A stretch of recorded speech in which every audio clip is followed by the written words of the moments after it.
আমরা রেডি হয়ে গেছি শুটের জন্য, কিন্তু বৃষ্টি পড়ছে বাইরে, আমরা বেরাতে পারছি না, জানি না কতক্ষণে বেরাতে পারবো।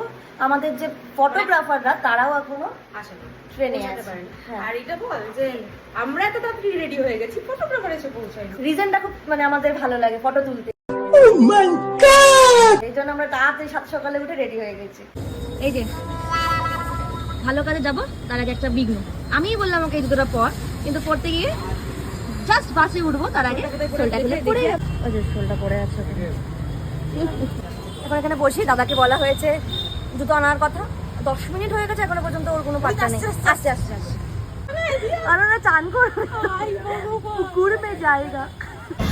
এতক্ষণ বাস পাচ্ছিলাম না, বিগত 20 মিনিটও দাঁড়িয়েছিলাম, যে বাস আসলো তো দিদির জুতোটা গেল ছিঁড়ে, আবার দিদি যেই বাস জুতোটা পড়লো বাস এসে গেল। ওয়েদারটা দেখো, রোদ না বৃষ্টি বুঝতে পারছি না, দুটোই একসঙ্গে, দুটোই একসাথে হচ্ছে। দেখো, দেখো, কাকাগুলোকে দেখো। বহুদিন পরে আমি বারো মন্দিরে এসেছি।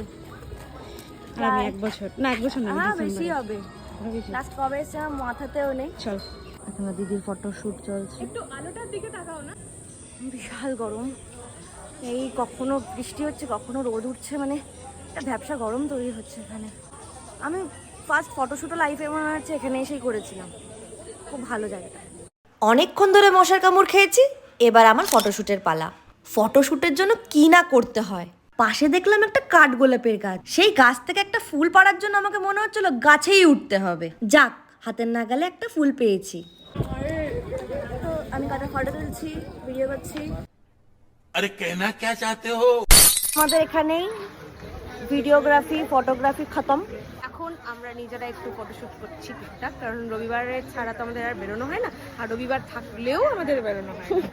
আর এই দুজন হলো আমাদের আজকের ফটোগ্রাফার দিদিরা।